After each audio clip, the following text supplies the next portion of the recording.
I decided to cut worship just a little short tonight because I got a message that I want to deliver that it's really just kind of a word in season, I believe. God gave this to me last night. It's fresh. So, you know, I had a message prepared 2 Saturdays ago, and we had the pastor appreciation service, which, by the way, that was such a blessing to me. I really appreciated that. It was a wonderful surprise, and what the kids did and what everyone said and the gifts that we received and everything. I can tell this church really loves my wife. I'm kidding. I know this church loves me. So that was a big blessing. Well, and then Pastor Wilmer was here last Saturday, and so I still have this message that I really want to deliver. I really think it's going to bless you guys. And I was prepared to preach it tonight, and just something was telling me, no, that's not the direction that we need to go. And then I believe the Holy Spirit spoke through my wife. And remember, your wife is your wisdom.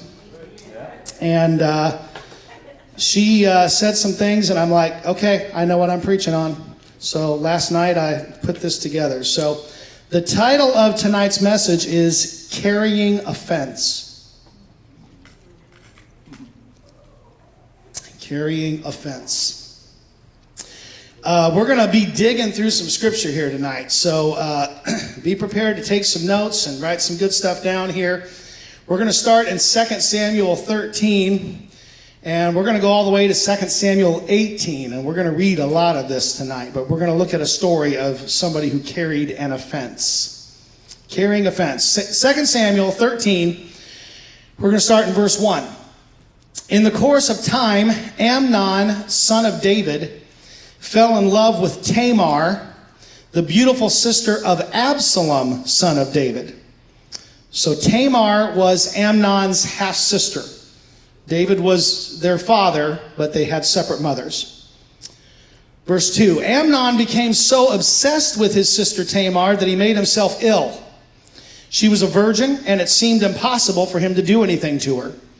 Now Amnon had an advisor named Jonadab, son of Shemaiah, David's brother. So Jonadab was Amnon's cousin, and he was an advisor to Amnon. Jonadab was a very shrewd man. He asked Amnon, why do you, the king's son, look so haggard morning after morning? Won't you tell me? Amnon said to him, I'm in love with Tamar, my brother Absalom's sister. Isn't that funny how he calls her my brother Absalom's sister? Well, she was his half-sister.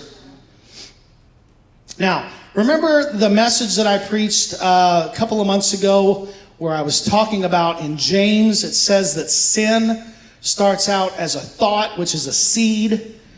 And if that seed is not taken captive, if that thought is not taken captive, it takes root in your heart, and it's given, your heart will grow whatever you plant into it.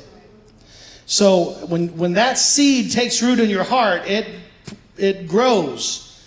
And the Bible says that when sin is fully conceived, it brings forth death. Okay? So Amnon had a thought that he didn't take captive. And it began to eat at him. And it made him, it overtook him to the point that he was physically and noticeably sick. He was sin sick. Anybody ever heard the term sin sick? He was sin sick. He was obsessed with a sinful thought that he would not let go of. So Jonadab says to him in verse 5, go to bed and pretend to be ill, Jonadab said. When your father, David, comes to see you, say to him, I would like my sister Tamar to come and give me something to eat. Let her prepare the food in my sight so I may watch her and then eat it from her hand. So Amnon lay down and pretended to be ill.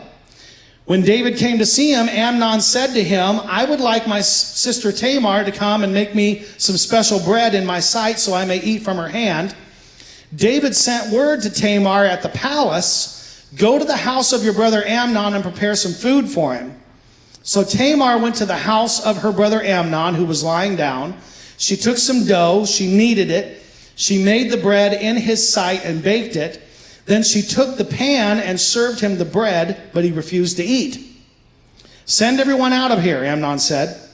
So everyone left him. Then Amnon said to Tamar, bring the food here into my bedroom so I may eat from your hand. And Tamar took the bread she had prepared and brought it to her brother Amnon in his bedroom. But when she took it to him to eat, he grabbed her and said, come to bed with me, my sister. No, my brother, she said to him, don't force me. Such a thing should not be done in Israel. Don't do this wicked thing. What about me? Where could I get rid of my disgrace? And what about you? You would be like one of the wicked fools in Israel. Please speak to the king, our father, David. He will not keep me from being married to you. But he refused to listen to her, and since he was stronger than she, he raped her. Now, does anybody know what the penalty was for rape in the Old Testament? Stoning, death. Well, actually, there was different penalties for different situations. In fact, there was a different penalty for rape in the city than there was for rape in the country. Because if you raped a woman in the city and she didn't cry out for help, then she'd get stoned too. Because she wasn't resisting. But if you raped somebody in the country and there was nobody to hear her screams, then they would assume that she resisted and they wouldn't put her to death. But the rapist was, if he raped a woman who was married, he was put to death. If he raped a woman who was unmarried, he would either be put to death or he could marry the woman that he raped. Now, that sounds weird, but you have to put yourself in the perspective of ancient customs, okay? In those days, women didn't have rights. Women were considered a lesser class than men. Women did not own property. They didn't own businesses. Basically, the only thing of value that a woman had to offer was her sexuality, and especially her virginity, because nobody wanted to marry a non-virgin. Okay? So, in the custom of the time, if you took a woman's virginity from her through rape, then you took her ability to be married away from her. So the penalty was either you were put to death or you had to marry the woman. And if you married her, you were not allowed to divorce her. And if you did divorce her, you were put to death. So this was a serious offense here. Now, this is why Tamar is begging her brother not to do this. You're going to take away the one thing that I have going for me, and that's my virginity. I don't have anything else to offer, and you're going to steal this from me. And if you're going to do this anyway, well, let's go to Dad and let's talk with him. Even though we're half brother and half sister, he'll allow us to get married. I'm sure of it. Just don't rape me. Don't rob me of the one thing that I have to offer. Of course, he did it anyway. Verse 15, it says, Then Amnon hated her with intense hatred. In fact, he hated her more than he had loved her. Now, I'm going to submit to you, Amnon did not hate his sister. Amnon hated himself. Amnon did this horrible, horrific, terrible act, this thing that had eaten at him for all this time because he didn't take his thoughts captive. He finally acted on his thoughts. And he was so disgusted with himself that he took his disgust out on her. I don't think that he really hated himself. You know, I used to joke, and it's not really a joking matter, but I used to joke that I could tell when a dating couple had started to become sexually active. Because one of the things I've noticed a lot of times in dating couples, you know, by the way, you're not supposed to be sexually active before marriage. So let me just put that out there in case anyone was not aware of that already. I've noticed a lot of times when dating couples become sexually active, their fights get worse. And I believe it's because they are taking out their guilt on each other. You know, well, you know, I let my guard down with you. And so now they blame each other for the pain that they're going through. So I don't think he really hated his sister. I think he hated himself. Amnon said to her, "Get up and get out." Now, I actually knew someone who did this exact same thing. He didn't rape somebody, but he was dating this girl, and he decided that, he wanted to have sex with her. He drove 3 hours to have sex with this girl, and the moment that it was over, he dumped her. Not because he didn't hate, not because he hated her, but because he hated himself. So, verse 16. Tamar says this, "No," she said to him, "don't send me away. Sending me away would be a greater wrong than what you have already done to me." Why is that? Because now you've left me with nothing. I'm not marryable anymore. Don't send me away. That's worse than what you just did to me. But he refused to listen to her. He called his personal servant and he said, "Get this woman out of my sight and bolt the door after her." So his servant put her out and bolted the door after her. She was wearing an ornate robe, for this was the kind of garment the virgin daughters of the king wore. Tamar put ashes on her head and tore the ornate robe she was wearing. She put her hands on her head and went away weeping aloud as she went. She was so ashamed at having lost her virginity, she destroyed the garment that represented her purity. Verse 20, her brother Absalom said to her, "Has that Amnon your brother been with you? Be quiet for now, my sister. He is your brother. Don't take this thing to heart." And Tamar lived in her brother Absalom's house, a desolate woman. Now, I looked up this word desolate in the Hebrew. This word is translated from a Hebrew word that means stunned. Stunned. It's also translated amazed. It means shocked. It means horrified. She lived in Absalom's house completely stunned. All of her dreams as a little girl growing up, all of her dreams of growing up and becoming married and having kids and starting a family, and all of her dreams for the future, all of that was crushed. And she was left in a state of perpetual shock and horror. Verse 21. When King David heard all of this, he was furious. And rightfully so. Amen? Now, Absalom never said a word to Amnon, either good or bad. He didn't say anything to Amnon. He hated Amnon because he had disgraced his sister Tamar. So what was David's reaction? He was furious. But here's the problem. He didn't do anything about it. He was furious about what Amnon had done to Tamar, but the law required that Amnon either marry Tamar or Amnon be put to death, and David didn't do anything about it.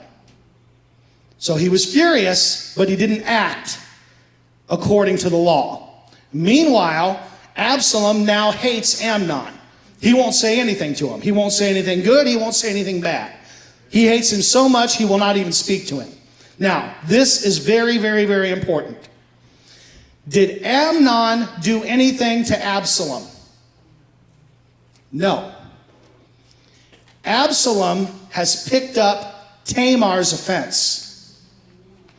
Amnon did something horrible to Tamar, but he didn't do anything to Absalom. But now Absalom has hatred in his heart because he picked up somebody else's offense, and it's eating him up. Now watch this, verse 23. 2 years later. Everyone say 2 years later. 2 years later. So Absalom has been stewing over this thing for 2 years. He's not taking his thoughts captive. He's allowed hatred and bitterness to take root in his heart over something that didn't happen to him, happened to his sister. 2 years later, When Absalom's sheep shearers were at Baal Hazor, near the border of Ephraim, he invited all of David's sons to come there. Absalom went to King David and said, "Your servant, me, I've had shearers come. Will the king and his attendants please join me?" "No, my son," King David replied. "All of us should not go. We would only be a burden to you." Although Absalom urged him, he still refused to go, but he gave him his blessing. Then Absalom said, "If not, please let my brother Amnon come with us." David asked him, "Why should he go with you?" But Absalom urged him, so he sent with him Amnon and the rest of the king's sons. Absalom ordered his men, "Listen, when Amnon is in high spirits from drinking wine, and I say to you, strike Amnon down, then kill him. Don't be afraid. Haven't I given you this order? Be strong and be brave." So what he's saying is, I'm ordering you to kill my brother, and I'm not setting you up. I'm not trying to set you up to fail here. So this is not a trick. So Absalom's men did to Amnon what Absalom had ordered.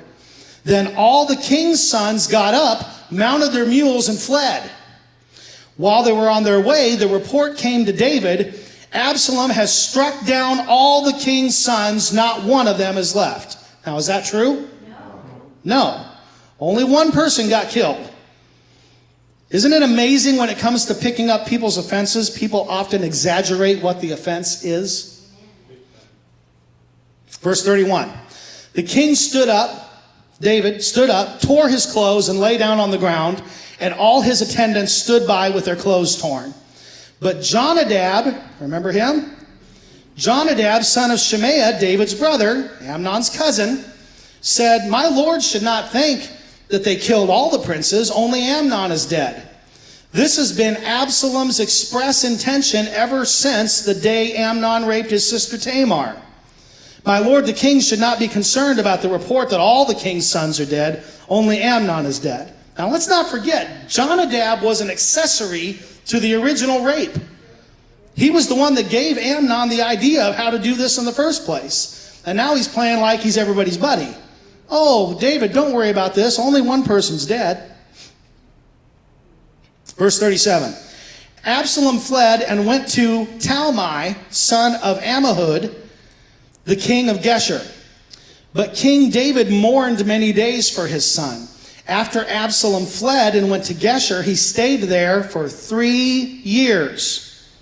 Now, how long had he been carrying the offense before? And now this is 3 more? So he's been carrying this offense for how long? 5 years. And King David longed to go to Absalom, for he was consoled concerning Amnon's death. In other words, King David came to terms with the fact that Amnon died. He now wants to be reconciled to Absalom. Okay? So, Absalom stayed in Geshur for 3 years. He's now been carrying this offense for 5 years. Now, we're not going to read this part because it's kind of long, but what happened was there was a wise woman who was sent to David's throne room, and this woman tells David a completely made-up story. She says, "I'm a widow. My husband died. I have 2 sons. My sons got in a fight, and one son killed the other son. And the one that is still alive, the people want to kill that son because he committed murder. But the problem is, if they kill my only son, my dead husband is going to have no heirs. And I'm going to be left with no son. Do something about this." And David says, "I'll tell you what, I'll pardon him for the thing that he did. I assure you, I'm going to let out a decree, and no hair is going to be harmed on your living son's head, even though he committed murder." Okay? And then she says, "Well, if you're willing to do that for my son, how come you're not willing to do that for Absalom?" So David kind of has his little come to Jesus meeting. So David sends for Absalom to be brought back to Jerusalem, because Absalom has been in Geshur for 3 years. That brings us to 2 Samuel chapter 14, verse 23. Then Joab went to Geshur and brought Absalom back to Jerusalem. But the king said, King David, He must go to his own house. He must not see my face. So Absalom went to his own house and did not see the face of the king. So there's still a wedge between David and Absalom. Verse 25. In all Israel, there was not a man so highly praised for his handsome appearance as Absalom. He was a good-looking man. From the top of his head to the sole of his foot, there was no blemish in him. This guy had no blemishes. He was a good-looking guy. Whenever he cut the hair of his head, he used to cut his hair once a year because it became too heavy for him. He would weigh it, and its weight was 200 shekels by the royal standard. I looked this up. His hair weighed 5 pounds. This guy had a beautiful long head of hair, and he was a good-looking guy. Now, by the way, society loves good-looking people. Sometimes society loves good-looking people whether they have good morals and good values and good ethics or not. All right? And this is going to play into Absalom's hand as we get into this story. So, good-looking guy, had a lot of hair. Verse 27. 3 sons and a daughter were born to Absalom. His daughter's name was Tamar. This is not a coincidence, folks. Daughter's name was Tamar. She became a beautiful woman. So Absalom is still obsessed with this offense that happened to his sister 5 years ago.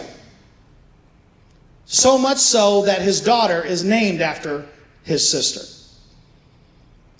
Verse 28, Absalom lived 2 years in Jerusalem without seeing the king's face. So now how long has he been carrying this offense? 7 years. He hated his brother for what he did to Tamar, and now he hates his father for not addressing it properly. David didn't do what he should have done. So we need to understand that, but because of that, Absalom is carrying this offense. One act of sexual indiscretion between Amnon and Tamar has driven a 7-year wedge between Absalom and David. David didn't do anything wrong to Absalom. He did something wrong in the situation with Amnon and Tamar, but he didn't do anything wrong to Absalom. Absalom is carrying somebody else's offense. Now, eventually, someone persuades David to allow Absalom to see him, and when he does, it says that David kissed his son. David loved Absalom. He loved his boy. He hadn't seen him in years. But there was this offense that was driving a wedge between the two of them. So, let's go on. Chapter 15, verse 1. In the course of time, Absalom provided himself with a chariot and horses and with 50 men to run ahead of him. He would get up early and stand by the side of the road leading to the city gate. Whenever anyone came with a complaint to be placed before the king for a decision, Absalom would call out to him, "What town are you from?" He would answer, "Your servant is from one of the tribes of Israel." Then Absalom would say to him, "Look, your claims are valid and proper, but there is no representative of the king to hear you." And Absalom would add, "If only I were appointed judge in the land, then everyone who has a complaint or case could come to me, and I would see that they receive justice." You see what Absalom's doing here? He's rallying people to his side. He's rallying people to his cause. He's still carrying this offense, and he wants his dad out of office, so he's playing politician. Now, he does not see David as a fair judge, because 7 years prior, David had judged the situation with Amnon and Tamar. He had judged that unfairly. So now he's trying to get other people to question David's ability to judge. He's carried this offense for 7 years, and now he's trying to get other people to carry the offense with him. If you're taking notes, you can write this down. Offense is too heavy a burden for one person to carry alone. That's why offended people often try to get other people to carry their offense for them.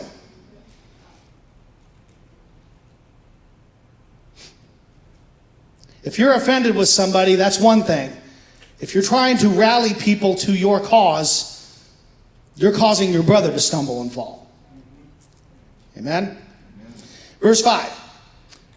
Also, whenever anyone approached Absalom to bow down before him, Absalom would reach out his hand, take hold of him, and kiss him.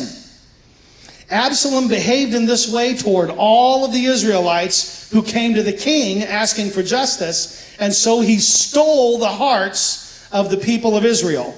That is a very appropriate way to describe this. He stole their hearts. He robbed David of his loyal constituency, all because 7 years ago, David made a mistake. Let's read on. At the end of 4 years, everyone say 4 years, Absalom said to the king, "Let me go to Hebron and fulfill a vow that I made to the Lord. While I was living in Geshur in Aram, I made this vow, if the Lord takes me back to Jerusalem, I will worship the Lord in Hebron." So David said to him, "Go in peace." So he went to Hebron. So, how many years has Absalom been carrying Tamar's offense now? Good, we're keeping track. 11 years he's been carrying this. And for the past 4 years, Absalom has been plotting and scheming to overthrow his father. Verse 10. Then Absalom sent secret messengers throughout the tribes of Israel to say, "As soon as you hear the sound of the trumpets, then say, 'Absalom is king in Hebron.'" 200 men from Jerusalem had accompanied Absalom. They had been invited as guests and went quite innocently, knowing nothing about this matter. While Absalom was offering sacrifices, he also sent for Ahithophel the Gilonite, David's counselor, to come from Gilo, his hometown. And so the conspiracy gained strength, and Absalom's following kept on increasing. So Absalom not only robbed David of his constituents, he's now robbing David of some of his staff. This Ahithophel guy was one of David's most loyal counselors, one of his advisors. And now he's left and gone over to Absalom's side. A messenger came and told David, "The hearts of the people of Israel are with Absalom." Then David said to all of his officials who were with him in Jerusalem, "Come, we must flee, or none of us will escape from Absalom. We must leave immediately, or he will move quickly to overtake us and bring ruin on us and put the city to the sword." Now, let's not forget where we are in this story. All of this has happened because of a rape that occurred 11 years ago. And the perpetrator of that rape has been dead for 9 years. But Absalom won't let this thing go, and now David has fled Jerusalem. Absalom has set up his own throne, and the people are following him. Now, while David was traveling in the wilderness, I'm not going to read this story because it's kind of long. David was traveling in the wilderness, and there was a member of Saul's family that came out of his house, and he starts cussing at David and throwing stones at him and throwing stones at his men. He's offended because David took over the throne of Saul. And this guy is a family member of Saul. So this guy is carrying Saul's offense. And Saul's been dead for years. So what difference does it make? Saul's dead. Why do you have to continue to carry the offense of a person who's no longer living? So one of David's men says, "Let me go cut off this guy's head." So basically, this guy wants to pick up David's offense. And David says, "Leave the man alone." David is not going to be baited into carrying offense. David says, "Leave the man alone." Now, when David left Jerusalem, he left 10 concubines in the palace to take care of the palace while he was gone. That brings us to chapter 16, verse 20. Absalom is now in the palace. He's taken over. And Ahithophel used to be David's advisor. Now he's Absalom's advisor. Absalom said to Ahithophel, this guy that picked up Absalom's offense and switched sides. Absalom said to Ahithophel, "Give us your advice. What should we do?"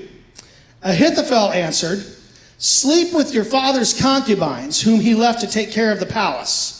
Then all Israel will hear that you have made yourself obnoxious to your father, and the hands of everyone with you will be more resolute. So they pitched a tent for Absalom on the roof of the palace, and he slept with his father's concubines in the sight of all Israel. Absalom is now doing exactly what he was angry at his brother for doing. Except his brother only did it to one person. He's doing it to 10 people, and he's doing it in the sight of the entire nation. That's what offense will do to a person. It'll make you crazy. Now, sometime later, Absalom's army left the city to go meet with David's army, and many of them were afraid to meet David because David was a mighty warrior. He'd killed a lot of people. This brings us to chapter 18, verse 5. David, the king, commanded Joab, Abishai, and Ittai, "Be gentle with the young man Absalom for my sake." And all the troops heard the king giving orders concerning Absalom to each of the commanders. In other words, David knows we're about to go into a big battle. Don't touch my son. He still loves Absalom. He doesn't want any harm to come to him. Verse 6, David's army marched out of the city to fight Israel, and the battle took place in the forest of Ephraim. There, Israel's troops were routed by David's men, and the casualties that day were great, 20,000 men. The battle spread out over the whole countryside, and the forest swallowed up more men that day than the sword. So 20,000 men died. And it all started because one man couldn't keep his pants on and his brother couldn't forgive him for it. And he carried that offense for years until now we have an entire war that's broken out, and 20,000 men have died. 11 years of bitterness, 11 years of strife, 11 years of hatred. No peace, just anger. You can't live in bitterness and live in peace at the same time. Plotting, scheming, trying to overthrow his father, all because of an injustice that happened to someone else. Nobody did anything to Absalom.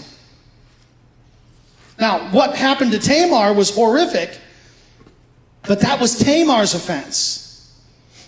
So, many of you probably know how the story ends. The story ends with someone else picking up David's offense, even though David wasn't even offended. David told his men, "Don't touch my boy. Don't touch Absalom." But Joab saw Absalom. Remember, Absalom had long hair. Absalom was riding on a mule. He rode under a tree. His hair got caught in a tree. The mule took off without him, and he was hanging from the tree, totally helpless. Joab saw that, and Joab grabbed all of his armor bearers and went up and killed Absalom, which was a direct violation of the order that David had given him. And in the end, David goes into depression over the loss of his son. Absalom lost his life. Amnon lost his life. Israel became divided. 20,000 warriors were killed. All because one man decided to carry somebody else's offense. So, with that in mind, this is a story of someone carrying someone else's offense. But how many know that when you have your own offense, the feelings are even more potent? When somebody does something to you personally, the feelings are even stronger than when you are carrying somebody else's offense. So if carrying someone else's offense can destroy your life, like it did with Absalom, how much more dangerous is it for you to continue carrying your own offense? These are things that you don't need to play with, these kinds of things. Offense is something that you need to let go of things. You need to learn how to forgive people. You need to learn how to not let things like this eat at you and tear you apart, because it'll kill you. It killed Absalom. It killed thousands of people. I got a video that I want to show you here in just a second. And this is something I saw on Facebook earlier this week. I don't watch this TV show, and I don't normally take the advice of secular people on television, but this is a story of somebody who had something that happened to them, and they chose not to act out on the offense that they received. So turn your attention to the screen here. This is from the show The Talk. Okay, here's my secret. In the 90s, they had this tour called the Kings of Comedy. And if for all of you who know, the Kings of Comedy was Steve Harvey, Cedric the Entertainer, D.L. Hughley, and Bernie Mac. But they decided that they needed to have the Queens of Comedy, which was Monique, Samore, Adele Givens, and Laura Hayes. I have been offered a position in the Queens of Comedy, and I turned it down. Because I wanted to know the details of the deal. And you know, as comics, Aisha, yes, you know, you want to know the details of the deal. Are you being put in a position where you're not getting paid enough? So I was a lot of times they're funny with their money. Right. Yeah. So I was like, go on, that's right. So I was like, go on, do your thing. Fabulous. So the Queens of Comedy end up making a tape, concert tape, concert film. So they became very, very successful. And for those of us in the comedy game, especially in urban comedy, you were being questioned. Why weren't you a part of? Did you get all those the time, two? yeah. Why weren't you a part of the Queens of Comedy?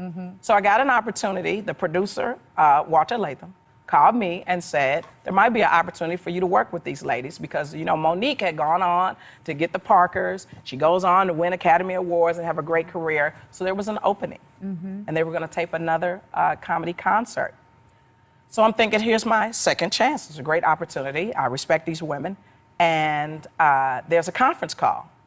So in my enthusiasm, and I want to be punctual, I dial into this conference call that I think has not started yet, thinking that I'm going to be... Oh, this is so juicy. Yes. I think I'm going to be on time with this call, and I think they're going to put me in queue, because usually if you do a conference call, they put you in queue, and they say, we'll wait until the host arrives.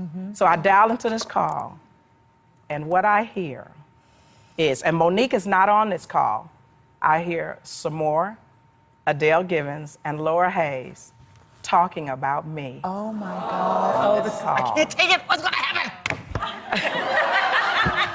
I hear discussions about my appearance. I hear discussions about my ability. Why is she going to be a part? What do we need her for? And this is my recollection of this call. And I was startled and hurt. But I have to say this.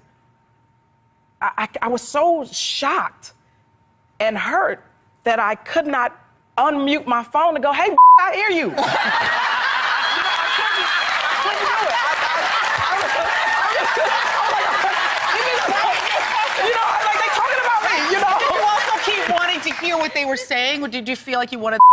Yeah. So I stayed on all of the call with my phone on mute, but I thought, take notes. Yeah. Listen, because rarely would we hear someone talking about us and saying what they truly feel about us. So I'm like, oh, okay, right on, okay. And I'm thinking, I ain't did that, but you know, and then after I listened to all this, and I want every woman to hear this, I was bruised, but I wasn't broken. Yeah. I wasn't broken. So,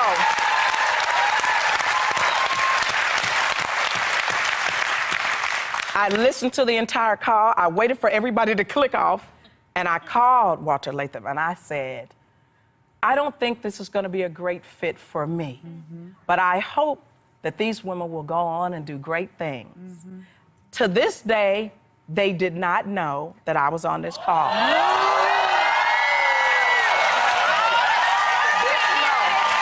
not know. And it gets better. I have worked with Laura Hayes on Beauty Shop after this call. I worked with Adele Givens on Hilarious after this call. I just saw some more at the Neighborhood Awards in Atlanta after this call because I decided, instead of being angry and vengeful, I decided to take the truth of what they're saying and their right to have an opinion and make myself an even better person. And I know you're probably thinking, well, why are you saying it now? Because I'm right where I belong.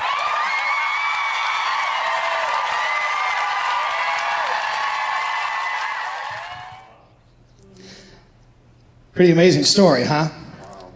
Now, I will say that for her to mention their names now, she's probably jeopardizing any future work that she will ever have with those people.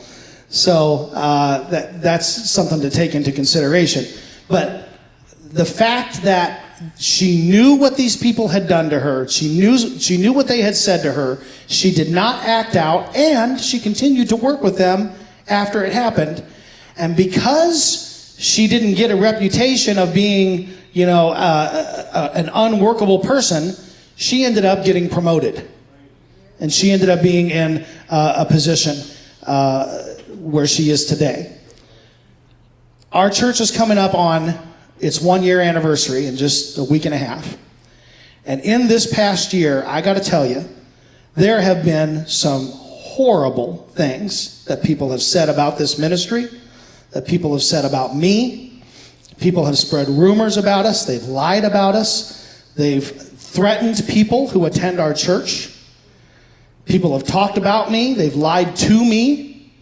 They've betrayed my trust. I've seen more of this kind of behavior in people that I considered to be my friends.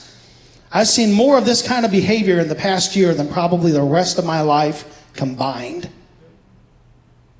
And someone asked my wife the other night, how do you do it?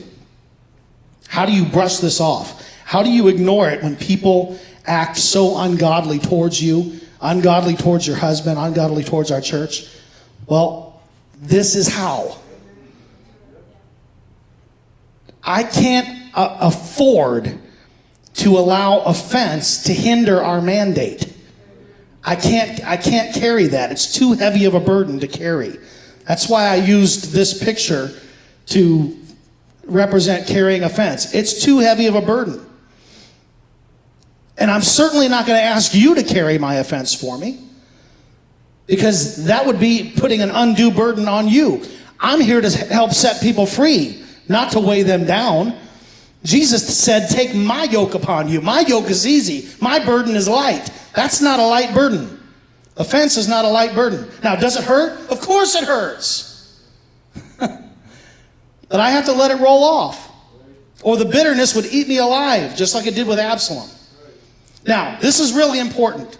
And I know a lot of you know this, but I'm going to say it again. Forgiveness is just like love. Forgiveness is not a feeling. Forgiveness is a choice. Love is not a feeling. Love is a choice. You say, well, I fell in love. No, that's an emotion, what we call falling in love. That's an emotion. But to love somebody is to choose to act godly and scripturally towards a person. To forgive somebody is a choice. You have to choose not to react out of your flesh. You got to choose that. Now, that doesn't mean that you have to buddy up with the person who betrayed you. Okay? That's not the proof that you've forgiven them. If somebody's not trustworthy, then I'm not going to go out of my way to trust them. But that doesn't mean that I have to harbor ill feelings towards them and that I have to carry this burden around and carry this heavy weight. You don't have to wear your offense like a badge. And a lot of people do. They wear it like a badge of honor. Look how I've been hurt. You got to let it go. Paul said, forgetting the stuff that's behind, press forward towards the mark of the high calling. That's what we have to do. I told somebody yesterday, as a pilot, you can't use the runway that's behind you. When you're going to take off, you can only use the runway that's in front of you. When you come into land, you can only use the runway that's in front of you to get stopped. You can't use what's behind you. So stop looking in the past. Let go of what people have done to you. All right? We need to drop the offense. We need to not carry other people's offenses. And we certainly don't need to try to get other people to carry ours. Amen? It's 8 o'clock. I want to spend just a few moments here in prayer, and I'm going to open up the altar because I know that there are people who have dealt with feelings of hurt and mistrust and betrayal. People have said things about you. People have lied about you. People have lied to you. People have offended you. People have offended maybe people that you know, and you feel bad for what somebody has done to a friend of yours. I know some of you feel bad for me because you know some of the things that have happened to me in the past year. Don't carry my offense. Don't carry any offense. So I want to open up the altar just for a few minutes, and if there's something that you need to lay at the feet of Jesus, come forward here and let's just drop this thing. We don't need to be carrying offense. It will eat you alive until it kills you. It'll kill the people around you. It'll kill your future. It'll kill your ministry. It'll kill your potential. Amen. So let's just take a few moments in prayer and just cast these things on the Lord. Hey everybody, this is Pastor Heath Jarvis from Faith Life Worship Center, and I hope that you really enjoyed the message that you just saw. And if you like this message, check out our other videos and be sure to subscribe to our channel. Go to faithlifeworshipcenter.com where you can learn all about our church, our service times, and everything that's going on. And we would love to see you really soon at Faith Life Worship Center.